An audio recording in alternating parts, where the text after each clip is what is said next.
თუ დაეცემი, ის წამოდგომაში არ დაგეხმარება. თუ შეცდები, ის სახალხოდ დაგცინებს. ის ნერვებზე თამაშის ვირტუოზია და კოჟრებზე დაბიჯების დიდოსტატი. ის შეიარაღებულია მიკროფონით და ძალიან საშიშია. ჯოკერი, დავით ლიკლიკაძის საავტორო გადაცემა. უსმინე ყოველდღე, შაბათ-კვირის გარდა, ძველი ქალაქის ეთერში. ჯოკერი, სასაცილოა. დღეს ვისაუბრებთ საბჭოთა პროდუქტების ჯოჯოხეთზე, საკვებზე, რომელიც არ უნდა გვეჭამა. ეს გადაცემა ჯოკერია. მე დათო ლიკლიკაძე ვარ, თქვენ გვისმენთ რადიო ძველი ქალაქის პირდაპირ ეთერში FM 107.9. გამარჯობა. საბჭოთა მაღაზიებში პროდუქტები ორ კატეგორიად იყოფოდა. ის, რაც დახლის ქვემოდან იყიდებოდა ელიტისთვის და ის, რასაც რიგითი მოქალაქეები ყიდულობდნენ და რაც როგორც წესი ვადაგასული, გაფუჭებული და ჯანმრთელობისთვის საშიში ნაგავი იყო. ყველაზე პოპულარული საბჭოთა პროდუქტი ძეხვი სინამდვილეში ქიმიური და ბიოლოგიური გამოცანა გახდათ. ამერიკასა და ევროპაში წამყვანი ინსტიტუტები დღემდე კამათობენ თუ რისგან შედგებოდა საბჭოთა ძეხვი მაშინ, მაგრამ ეს ვერ დადგინდა. საბჭოთა კავშირში ხორცის კატასტროფული დეფიციტი იყო, ამიტომ ამ ეგრეთ წოდებულ ძეხვში ამატებდნენ ყველაფერს, რაც ხელში ხვდებოდათ. სახამებელს, სოიოს, ძვლის ფქვილს და დიახ, ხშირად ცელულოზასაც. აქედან მოდის თქმულება ძეხვში კარდონებს ურევენო. იმისთვის, რათა ეს ნაცრისფერი საოცრება ხორცივით გამოჩენილიყო, მასში დიდი რაოდენობით ნატრიუმის ნიტრატს ამატებდნენ. რაც შეეხება რძის პროდუქტებს, საბჭოთა რძე და არაჟანი იყო ის, რასაც დღეს საკვებად უვარგის ვუწოდებთ.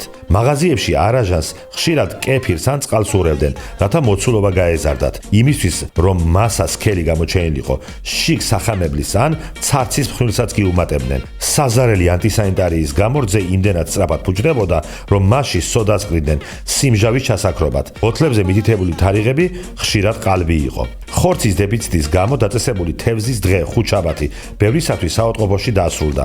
საბჭოთა თევზი იმდენჯერ ღვებოდა და ისევ იმდენჯერ იყინებოდა, რომ მისი ქსოვილები უბრალოდ იშლებოდა. ამ პროცესში მრავლდებოდნენ ბაქტერიები, რაც უმძიმეს ინტოქსიკაციას იწვევდა. საბჭოთა კონსერვების ქილებს ხშირად ჰქონდა შიდა კოროზია. ტყვია და სხვა მძიმე ლითონები პირდაპირ საკვებში გადადიოდა. ანტისანიტარია, როგორც სტანდარტი მაღაზიის დახლები და საწყობები იყო ბაქტერიების ბუდე. ქათმები, რომლებიც მაღაზიებში იყიდებოდა, ხშირად არ იყო ბოლომდე გასუფთავებული. თითოეულ ასეთ ქათამს მოლურჯოფერი და სპეციფიკური ლპობა და ყრწნის სუნი ჰქონდა.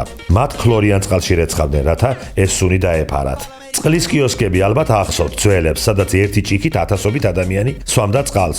ოღონდ მოწანწკარე წყლით იქვე ირეცხებოდა სიმბოლურად და ეგრევე ბრუნდებოდა ახალი წყლის ჩამოსასხმელად. პურის მანქანებიდან პურს ხშირად პირდაპირ მაღაზიის იატაკზე ყრიდნენ. ხალხი მას დაუბანელი ხელებით სინჯავდა, რაც ინფექციის გავრცელების იდეალური გზა იყო. დეფიციტის პირობებში არჩევანი არ არსებობდა. ან ჭამდი იმას, რაც იყო, ან შიმშილობდი. საბჭოთა კვება იყო ნელი მოქმედების ბომბი, რომელმაც მილიონობით ადამიანს კუჭ-ნაწლავის ქრონიკული დაავადებები და ნაადრევი სიკვდილი მოუტანა.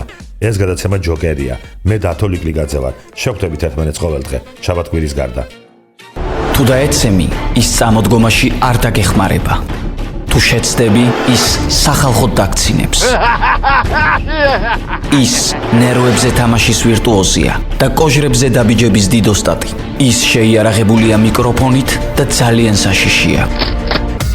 ჯოკერი, დავით ლიკლიკაძის საავტორო გადაცემა.